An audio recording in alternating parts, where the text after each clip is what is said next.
Hi everyone, this is Jim with JP Reacts, where you come to hear a former candidate tell you what politicians say, what they mean by what they say, and sometimes what they don't say.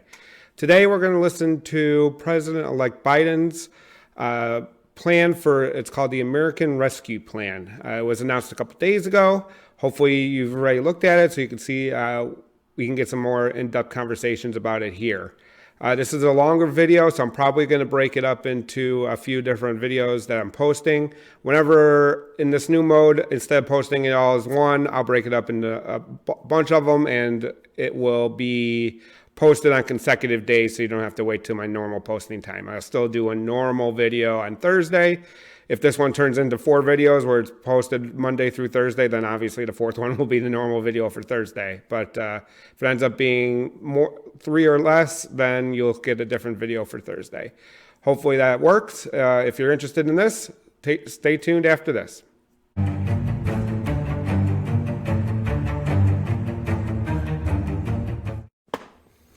Okay, so we'll jump into the beginning portion of this video, right into President-elect Joe Biden.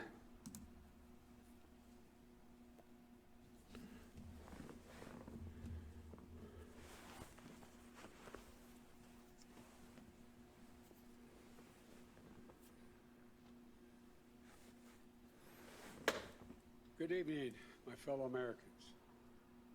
It's been 343 days since the virus that has ravaged our nation tragically claimed its first life.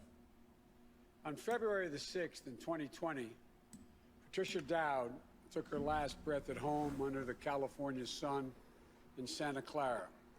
She was 57 years old, a beloved wife, mother, daughter, sister. She never knew she had the virus at the time when most folks never heard about the virus. But just like that, she was gone. And almost exactly 1 year later, nearly 400,000 of our fellow Americans have met the same cruel fate. Countless families and friends left behind with unrelenting grief and guilt, anger and frustration.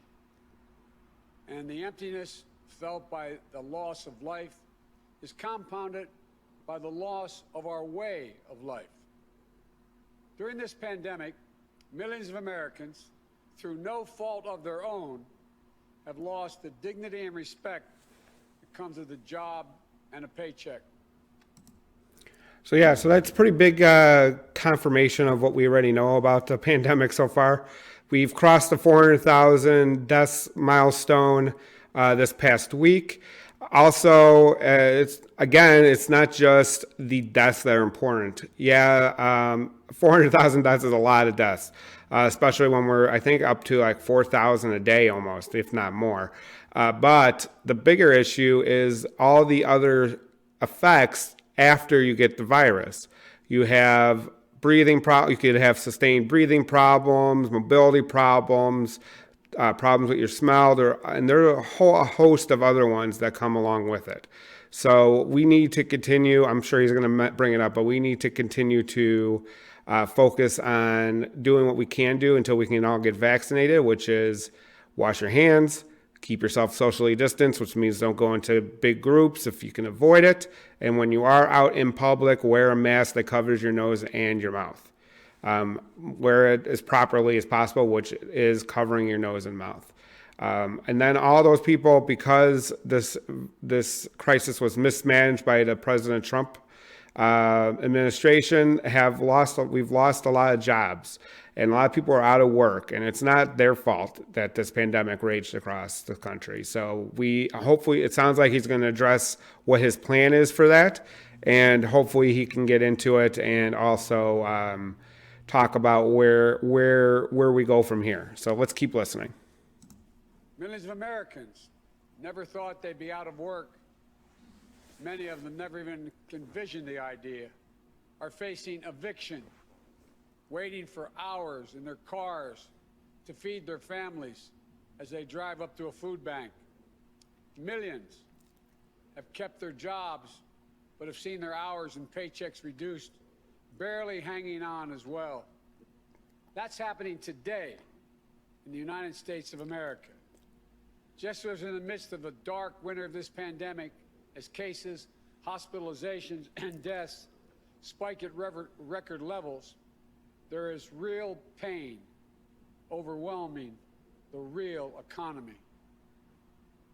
One where people rely on paychecks, not their investments, to pay for their bills and their meals and their children's needs. You won't see this pain if your scorecard is how things are going on Wall Street. But you will see it very clearly if you examine what the twin crises of a pandemic and this sinking economy have laid bare. The growing divide between those few people at the very top who are doing quite well in this economy and the rest of America. It is true. We have seen a lot of the stock markets rebound and continue to do well in this, even during this pandemic. Also, I don't know if he's going to go into it. The pandemic has more greatly affected people in lower economic states mainly because of access and healthcare insurance not being available, but also specifically people of color.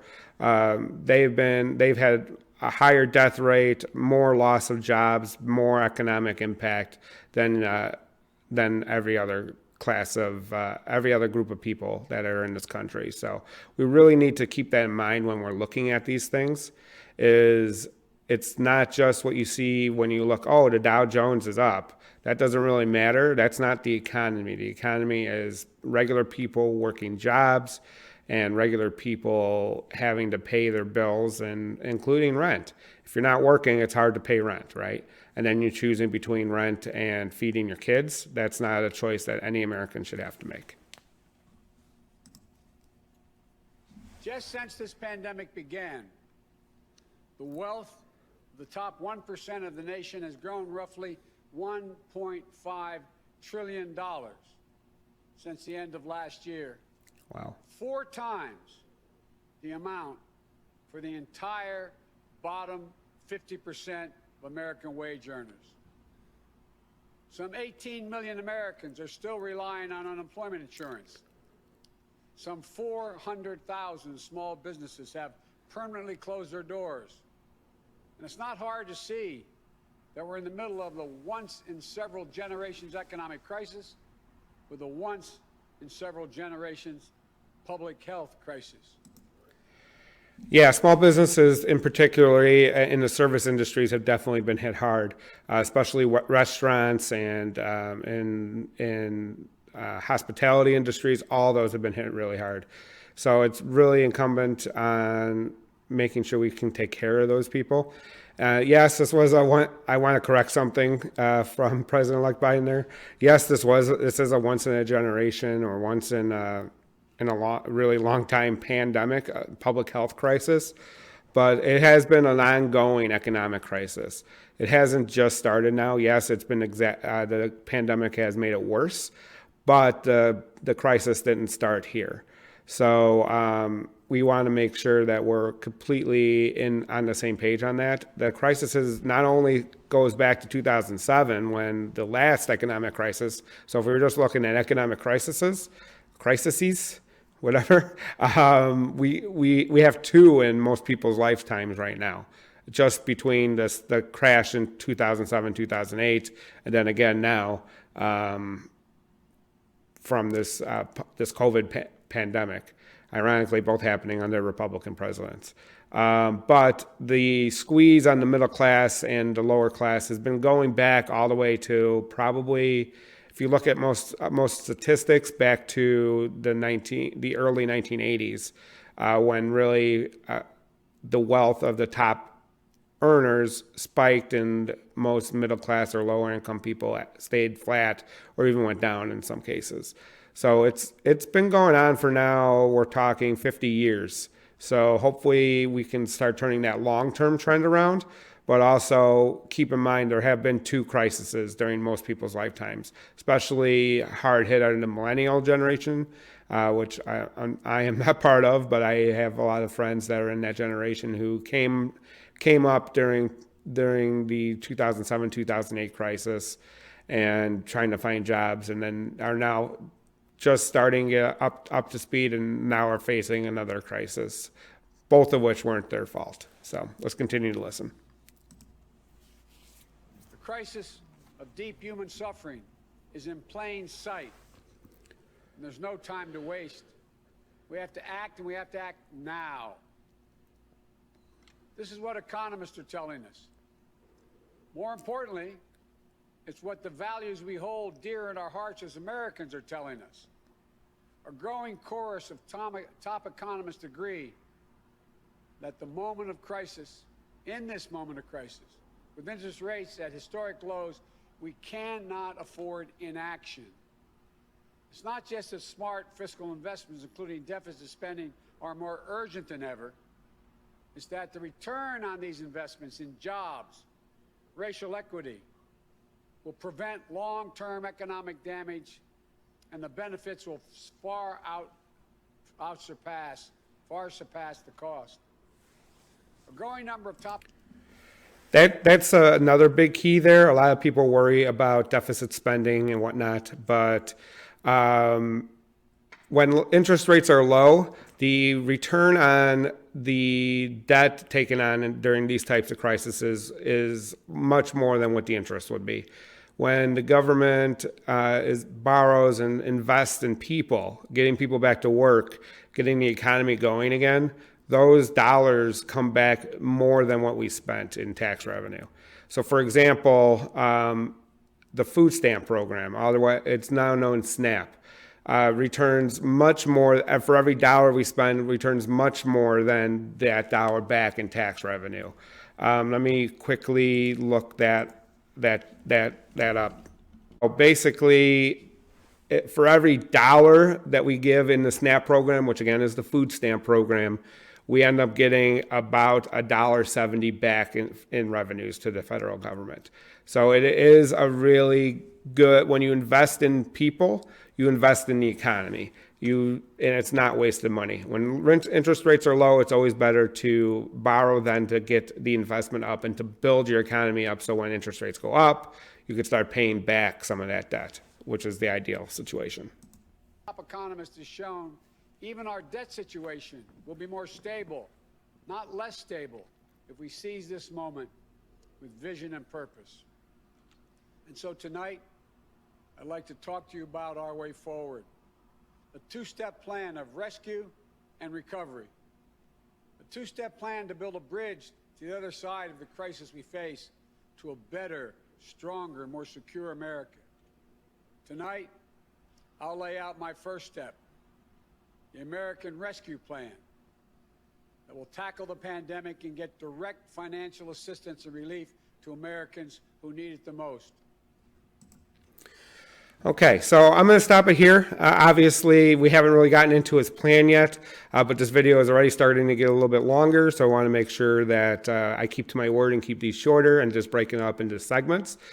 So far we've covered where we are right now, not so much the plan, but how we got here, which is really good.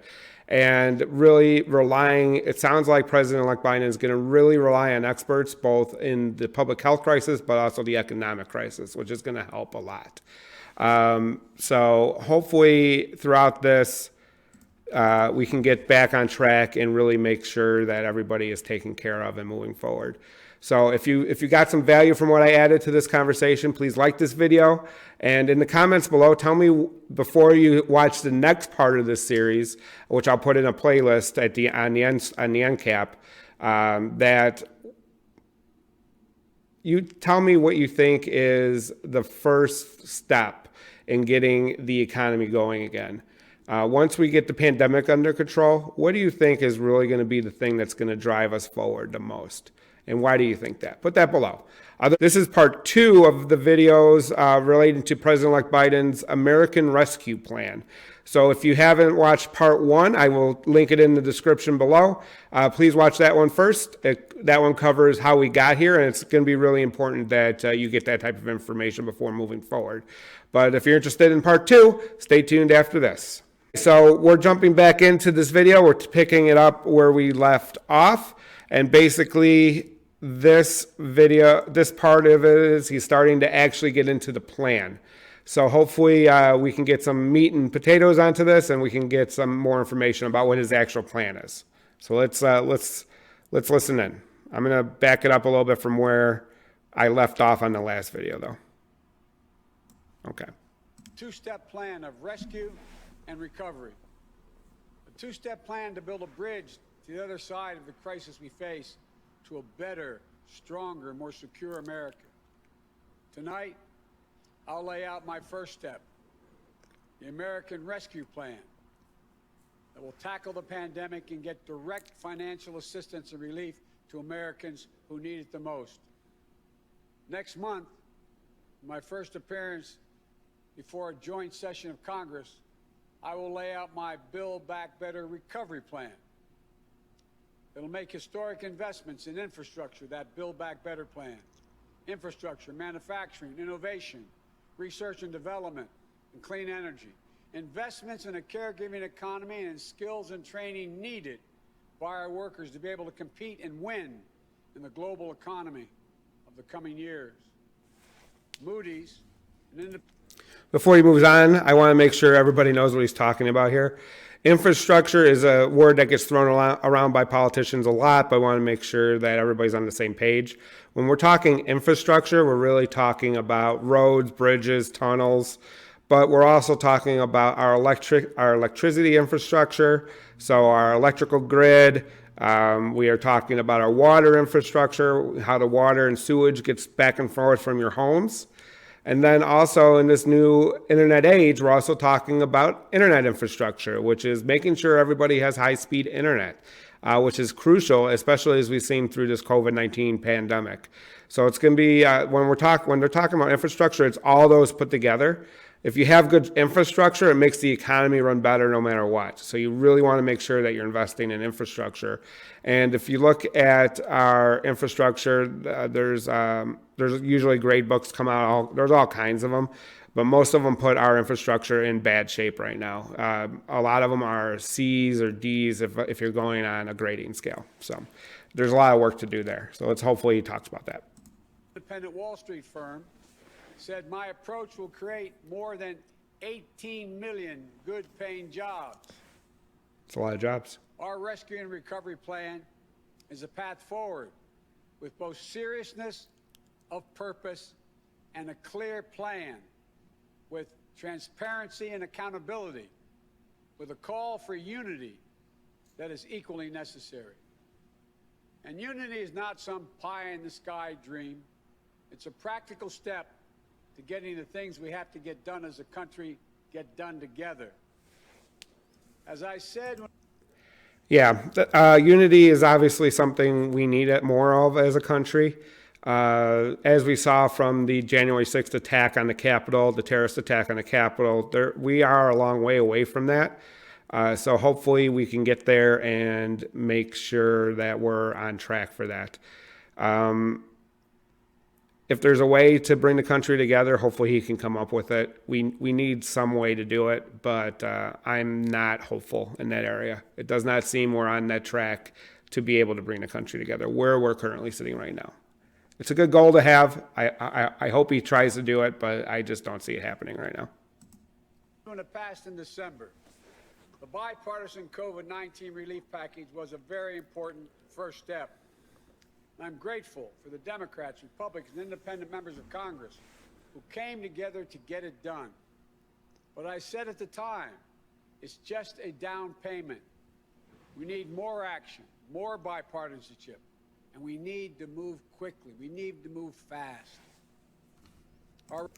That December action, just as I'm sure everybody knows, really was just it included a bunch of stuff, but the biggest thing that you probably felt immediately was the $600 payment, direct payment to taxpayers. So hopefully you received that $600 by now. I know a couple people still have not received it.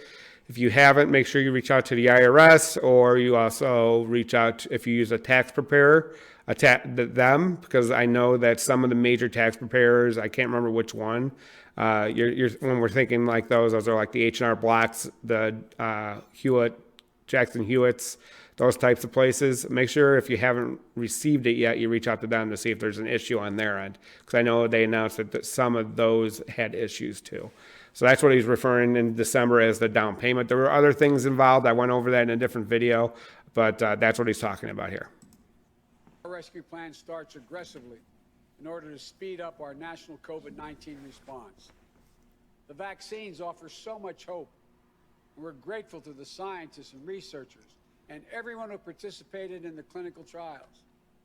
We're also grateful for the rigorous review and testing that has led to millions of people around the world already being vaccinated safely. But the vaccine rollout in the United States has been a dismal failure thus far. Tomorrow, I will lay out our vaccination plan. Before he gets, there's another video posted on his site with the vaccination plan, but there have been announcements that a lot of states are already running out of vaccine and they're not getting the shipments that they want, that they were promised by the federal government, by President Trump's administration. So when he's talking about the failure, that's what he's referring to, is not only did we not get enough vaccine and we didn't get it out, but what the President Trump had promised that we already had hasn't been getting to the states either.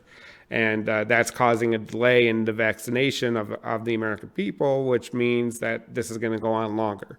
We need faster ramp up time. We need a lot of stuff happening to move this forward. There are currently 2 approved vaccines, the Pfizer one and the Moderna one.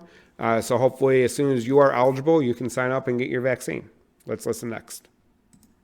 To correct course and meet our goal of 100 million shots at the end of my first 100 days as president. This will be one of the most challenging operational efforts we have ever undertaken as a nation. We'll have to move heaven and earth to get more people vaccinated, to create more places for them to get vaccinated, to mobilize more medical teams to get shots in people's arms, to increase vaccine supply, and to get it out the door as fast as possible. We'll also do everything we can to keep our educators and students safe, to safely reopen a majority of our K through 8 schools by the end of the first 100 days. We can do this if we give the school districts, the schools themselves, the communities, the states, the clear guidance they need, as well as the resources they need, that they can't afford right now because of the economic dilemma they're in. That's key. A lot of schools are obviously they're having their kids at home right now, which isn't ideal for parents, but they don't have the resources to make it safe at the school.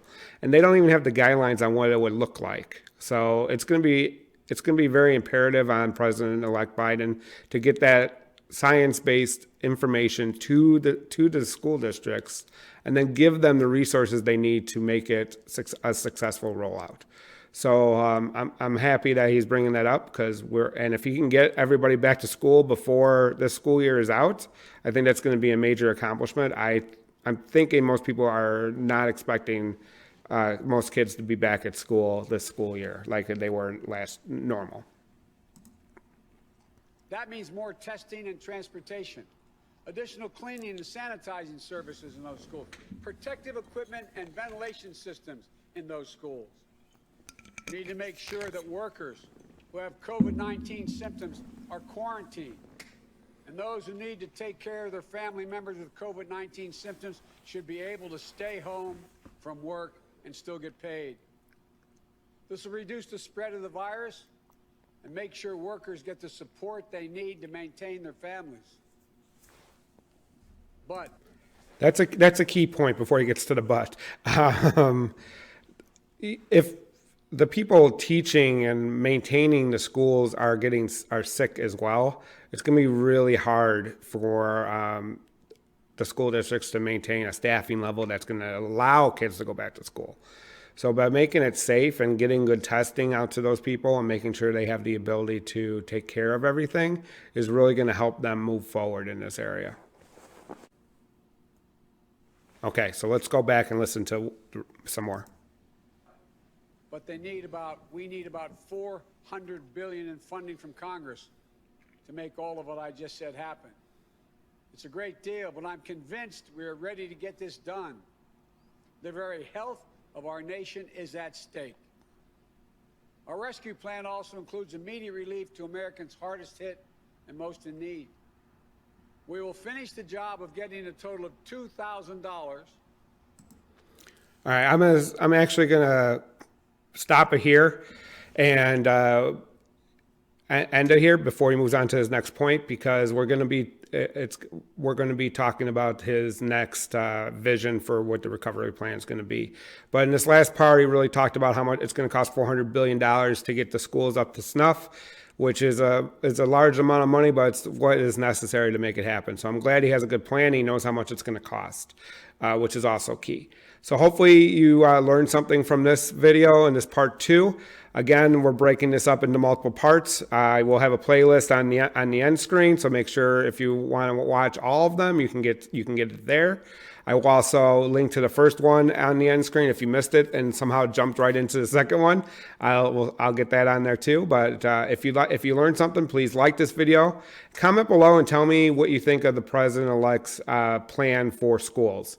Do you think that's enough? Do you think he's going to get enough? Is he going to get the money he needs out of Congress? And B, is that actually going to be enough to have parents and teachers and staff all be comfortable going back to school? So put that comment below. I look forward to reading those. In this video, we're going to be reacting. This is part 3 of the video about the President-elect Biden's American Rescue Plan. So far in part 1, which I will link to below, and part 2, which I will also link to below, we covered how we got here in the first place. And we really talked about getting back to school and vaccinations and whatnot in the first part. In the second part, it sounds like he's going to get into the next part of what the recovery plan would look like. So if you're interested in that, please stay tuned after this. Okay, so we're back and we're going to jump right into where we left off on the last video. We just finished up talking about schools, and it sounds like he's going to talk about the payments to taxpayers. Let's see what he has to say. Our rescue plan also includes immediate relief to Americans hardest hit and most in need. We will finish the job of getting a total of $2,000 in cash relief to people who need it the most. The $600 already appropriated is simply not enough. We just have to choose between paying rent and putting food on the table. Even for those who've kept their jobs, these checks are really important. You see, if you're an American worker making $40,000 a year with less than $400 in savings, maybe you've lost hours, or maybe you're doing fewer shifts, driving a truck or caring for the kids or the elderly. You're out there putting your life on the line to work during this pandemic and worried every week that you'll get sick, lose your job, or worse. $2,000 is going to go a long way to ease that pain. Yeah, I'm glad he's bringing back up the $2,000 that even President Trump wanted to give. I'm not really sure how serious he was about that because he didn't really put a lot of pressure on the Senate to make it happen. But even people that are working have been affected by this. They may not have lost their jobs. They may have had cuts in hours or whatnot, but they're taking on a lot of additional burdens and additional costs to maintain that. To make sure they can still go. So even though some people are still working, they still need the money to help pay for it. And a big majority of people in this country don't really have anything saved. So if something were to happen, either to them or to their job, they'd be in bad shape like everybody else. So it's good that he's talking about that. And that's a long systemic problem, but it's really been exacerbated by the pandemic. We'll also provide more peace of mind for struggling families by extending unemployment insurance beyond the end of March for millions of workers. That means that 18 million Americans currently relying on unemployment benefits, while they look for work, can count on these checks continuing to be there. Plus, there will be a $400 per week supplement so people can make ends meet. Just in case everybody's not aware, the way that unemployment works is it's a state-based program. So your state runs it, your employer pays into it, and all that good stuff. But basically, you usually only get state aid for about 6 months. Each state's slightly different, but that's the general range of where it happens. And then after that, you're basically out of luck. That's where the federal government would jump in, and it has to be approved by Congress. So right now, it's approved through March with a stipend on top of it, where he wants to extend it even further, and that's what he's talking about, the post-state version of it. So we'll. This gets money quickly into the pockets of millions of Americans who will spend it immediately on food and rent and other basic needs. As the economists tell us, that helps the whole economy grow. We'll also tackle the growing hunger crisis in America. As I speak, and the Vice President-elect has spoken to this many times, 1 in 7 households in America, more than 1 in 5 Black and Latino households in America, report they don't have enough food to eat. This includes 30 million adults and as many as 12 million children. It's wrong. It's tragic. It's unnecessary. It's unacceptable. So we're going to extend emergency nutritional assistance for 43 million children and their families enrolled in the SNAP program through the rest of this year. We'll help hard-hit restaurants prepare meals for the hungry. That's going to be super key is the SNAP benefits like we talked before. There's been a lot more people that have become food insecure where they don't know where their next meal is coming from. But by increasing SNAP, that's going to help them pay for food. Another big issue is in a lot of these areas, especially areas where there are high concentrations of people of color, is food deserts. You can look that up, but basically that is an area where there isn't good grocery stores nearby or in the areas where it's easily accessible.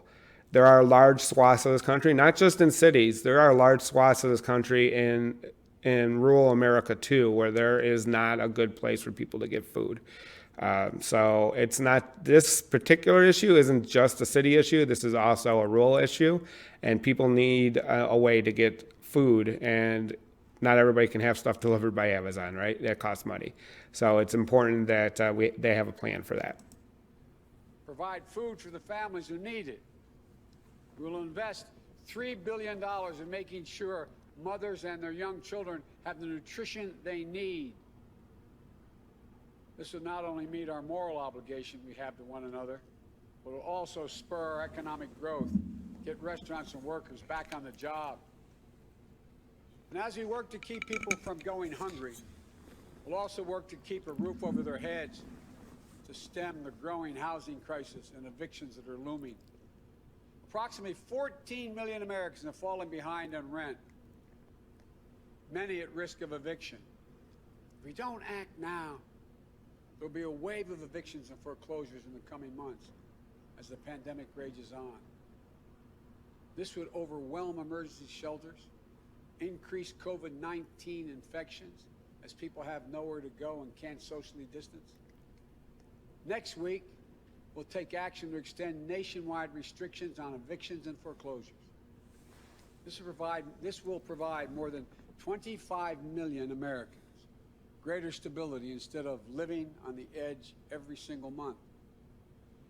And I'm asking Congress to do its part by funding rental assistance for 14 million hard-hit families and tenants. It will also be a bridge to economic recovery for countless mom-and-pop landlords. I'm glad he talked about the landlords and that there's a lot of small landlords who are only renting one property or whatever. It's like a second house that they couldn't get out of, and they ended up turning it into a rental property after the last economic crisis.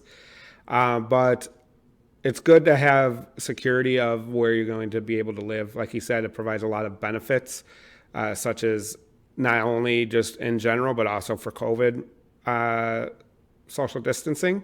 And then providing rental assistance is going to help people keep paying their rent. So landlords have that money coming in, plus hopefully there's some additional landlord assistance, so we don't see a wave of not just evictions from those places, but those places being foreclosed on by banks because they can't make their debt payments, which are often tied to their income they're receiving from rent. So hopefully we'll keep moving in that direction. Crises are straining the budgets of states and cities and tribal communities that are forced to consider layoff and service restrictions of the most needed workers. It means that people putting their lives at risk are the very people now at risk of losing their jobs. Police officers, firefighters, all first responders, nurses, educators. You know, over the last year alone, over 600,000 educators have lost their jobs in our cities and towns. Our rescue plan will provide emergency funding to keep these essential workers on the job and maintain essential services. It will ensure that vaccines are administered and schools can reopen. Vice President-elect Harris and I have been speaking with county officials, mayors, governors of both parties on a regular basis. We're ready to work with them, help them get the relief they need. Our rescue plan will also help small businesses that are the engines of. Before we move on to small businesses, aids to states and local governments is also very important. A lot of those those services that most people experience on a day-to-day basis are funded through your state and local governments. Like you mentioned, teachers, firefighters, nurses, police. A lot of those things are funded through local governments and state governments. And with so many people being out of work, so many businesses being in either reduced or closed state, they're not getting the revenue they need to be able to fund these things. So it's going to be incumbent on Congress to provide some additional relief to help those state budgets. And all 50 states are experiencing this, not just cities, blue states that have big cities. All states are experiencing this. All governments, almost all local governments are also experiencing this. So it's going to be important to keep those moving and getting those people some money so they can keep those people employed. Losing 600,000 teachers is a lot of teachers to lose, especially if you're looking to reopen schools. You're going to need those teachers back, and the only way you're going to get them back is if the states and the local governments have the money to do it, and right now they don't. So let's continue. Our economic growth, our economy as a whole, the glue that holds communities together as well. But they're hurting badly. And you realize they account for nearly half of the entire total U.S. workforce. Our rescue plan will provide flexible grants to help those hardest hit small businesses survive the pandemic. And the low-cost capital that will help entrepreneurs of all backgrounds create and maintain jobs, plus provide the essential goods and services that communities depend upon. Last week, I laid out how we'll make sure that our emergency small business relief is distributed swiftly and equitably, unlike the first time around. We're going to focus on small businesses on Main Street. We'll focus on minority-owned small businesses, women-owned small businesses, and finally having equal access to the resources they need to reopen and to rebuild. And we will be responsible with taxpayers' dollars, ensuring accountability that reduces waste and fraud and abuse like we did in the Recovery Act that I administered in our administration. Direct cash. That's a good point to make too. All these small businesses were in the original plan. They had some PPP loans and all kinds of grants. Those needed to make sure we maintain and continue those to keep those businesses open. And also, you saw in the news that there was a lot of wealthier people that have their income set up as a small business for tax purposes, or even large businesses themselves. They were able to take advantage of the PPP loans when they shouldn't have qualified. So it's going to be important to have a greater understanding of the way that the wording of the law is, so that it can make sure it's targeted at the people that need it the most, and the money isn't given to the people that don't really need it, and which makes it run out for some of the businesses on Main Street, like he said. And the transparency is going to be key, and that he did a really good job of that during President Obama's administration with the Recovery Act. He was in charge of that, and he was able to make sure there was very little very little misuse of funds, and it was very transparent. There was a website that basically laid out where every single dollar went. So I'm guessing he's going to continue in that effort for this type of recovery. Cash payments, extended unemployment insurance, rent relief, food assistance, keeping essential frontline workers on the job, aid to small businesses. These are the key elements to the American Rescue Plan that would lift 12 million Americans out of poverty and cut child poverty in half. That's 5 million children lifted out of poverty if we move. Our plan would reduce poverty in the Black community by 1/3, reduce poverty in the Hispanic community by almost 40%. And includes much more, like an increase in the minimum wage to at least $15 an hour. People tell me that's going to be hard to pass. Florida just passed it. As divided as that state is, they just passed it. The rest of the country is ready to move as well. It should be a national minimum wage of $15 an hour. No one working 40 hours a week should live below the poverty line. That's what it means. If you work for less than $15 an hour and work 40 hours a week, you're living in poverty. It includes access to affordable child care that will enable parents, particularly women, to get back to work. We're going to stop there after the $15 an hour minimum wage. I know that there's a lot of talk about raising the minimum wage, how it kills jobs or makes it harder for small businesses. There have been countless studies posted and throughout the time. Every time that we talk about raising the minimum wage, these types of concerns pop up. But if it's done in a way that is gradual, so right now I think the federal minimum wage is around $8, or maybe it's even $9. I'm not really sure. But if you do it gradually and ramp it up, it gives businesses time to adjust and adjust their pricing and make sure everybody is treated fairly.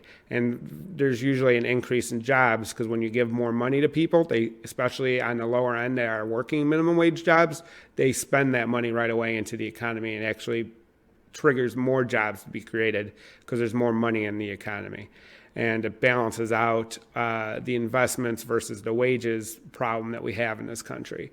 So it's a really good investment. I'll see if I can find an article, and I'll put the link to it in this video about the relationship between the minimum wage and if it kills jobs, which it doesn't. So we want to make sure we keep that in mind. So this is the end of part 3 of this video. We're about 2/3 of the way through, it looks like. So there's definitely going to be a part 4. So hopefully you got a lot of good information out of this. And if you did, please like this video.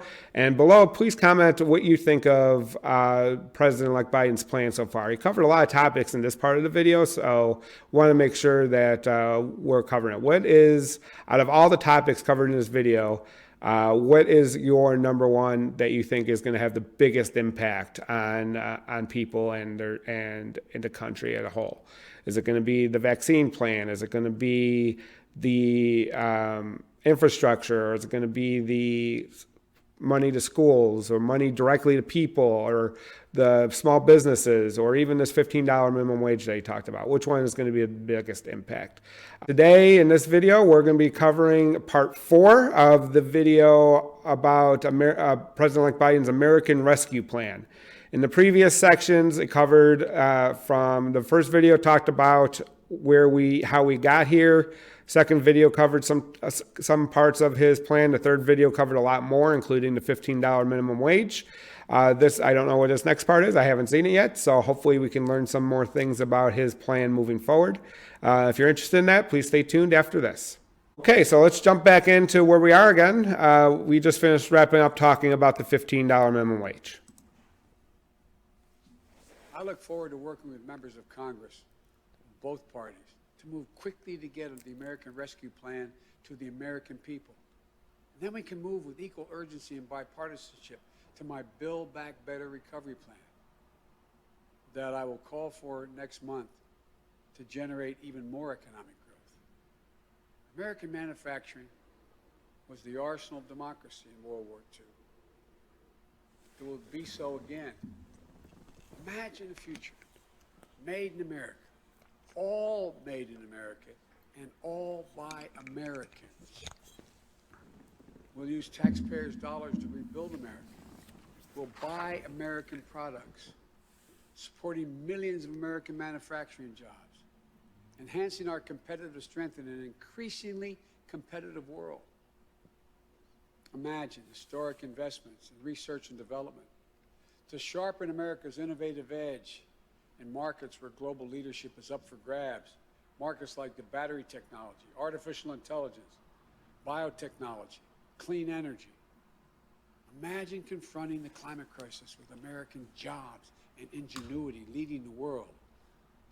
It's time to stop talking about infrastructure and to finally start building an infrastructure so we can be more competitive.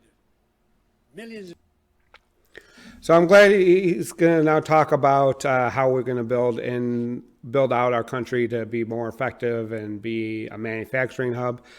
I know there's a lot of misconceptions around how there's so much fewer American manufacturing jobs than there used to be. The main perception is they were shipped overseas, which is a part of it. Some of the jobs were shipped overseas. To Asian countries, African countries, Mexico, Latin American countries. But the bigger chunk of those losses was lost to automation. Basically, those jobs don't exist anywhere anymore because they're done by robots, or they're done in a better way that don't require as much human intervention in the process. So a big chunk of those jobs were lost that way, and they're never coming back.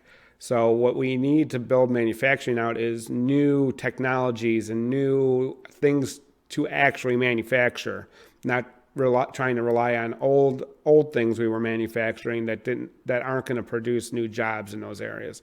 They will be on the margins, obviously, as if companies grow, they'll still need people.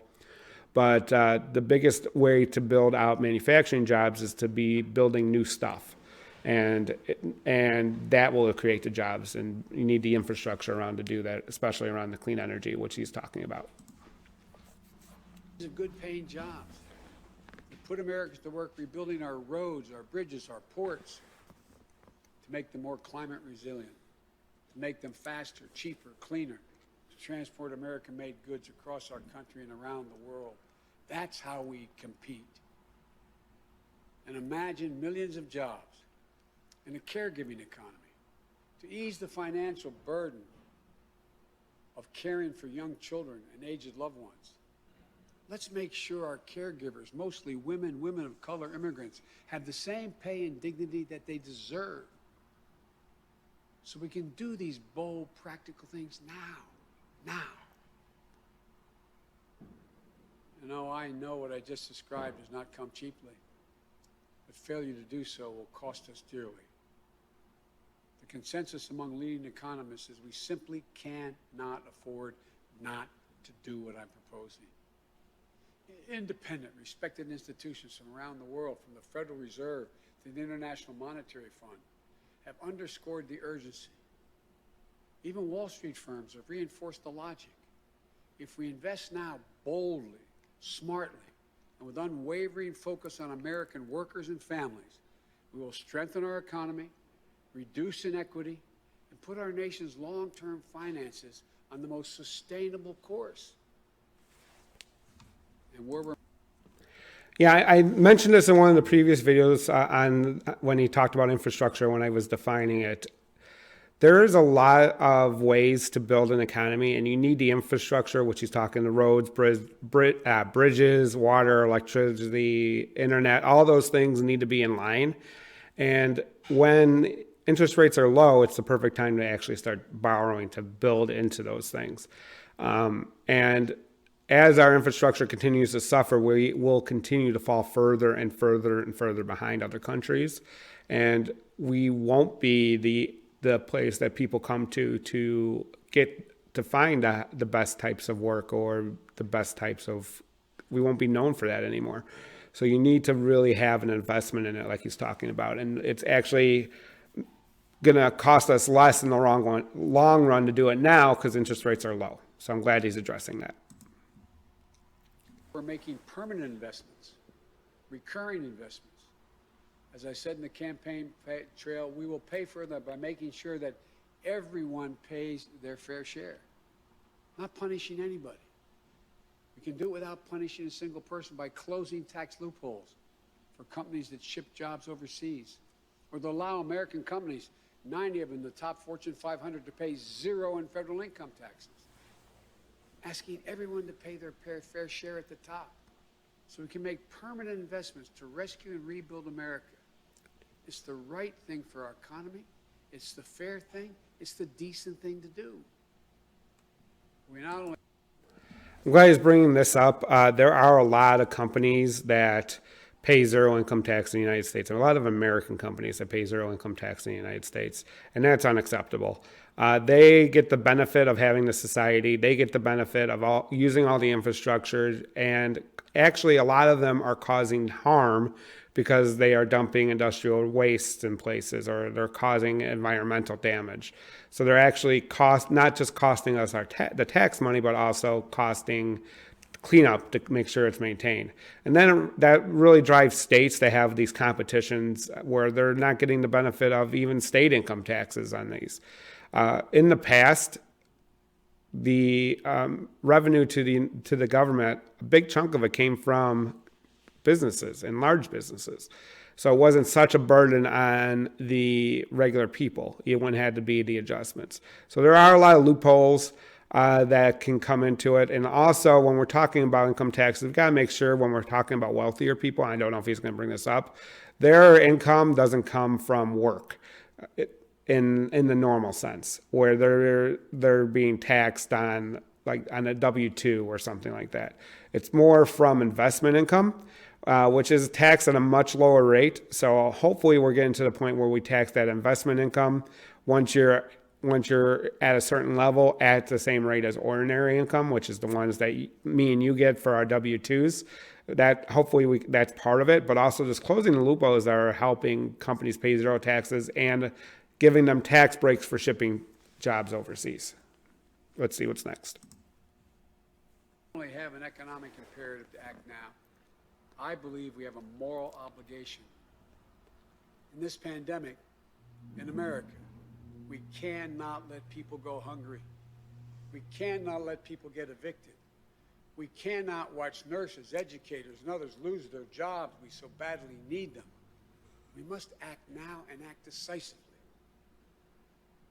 My fellow Americans, the decisions we make in the next few weeks and months are going to determine whether we thrive in a way that benefits all Americans, or whether we stay stuck in a place where those at the top do great, while economic growth for most everyone else is just a spectator sport, and where American prospects dim, not brighten.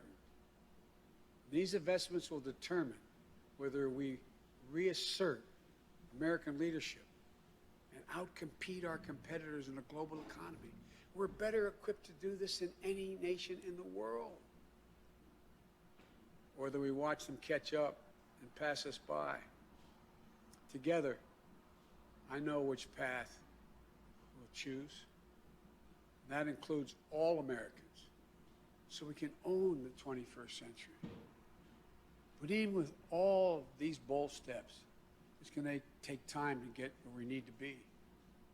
There will be stumbles, but I will always be honest with you about both the progress we're making and what setbacks we meet. And here's the deal, the more people we vaccinate, the faster we do it, the sooner we can save lives and put this pandemic behind us and get back to our lives and our loved ones.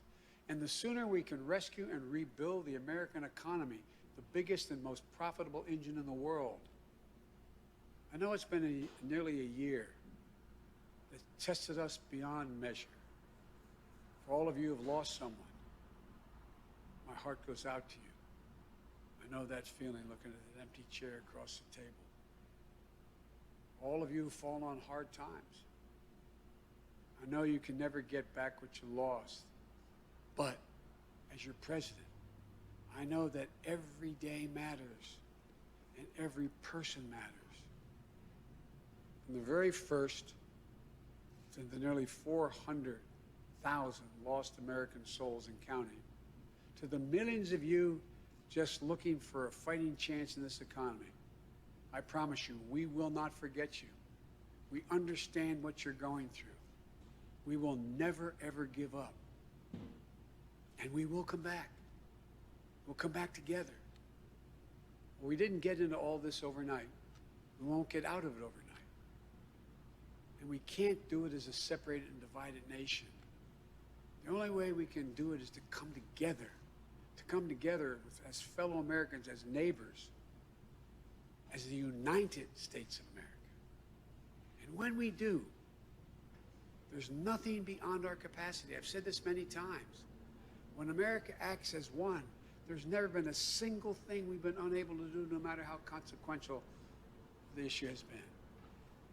Out of all the peril of this moment, I want you to know, I give him a word, I see the promise as well. We've seen clearly what we face now. And I remain so optimistic about America. As optimistic as I've ever been. We have everything we need, but the will must be demonstrated.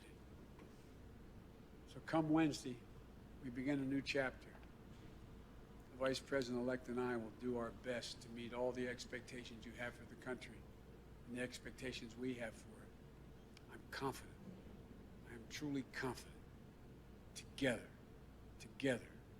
we can get this done and come out better off than when we went into this crisis. God bless you all, and may God protect our troops.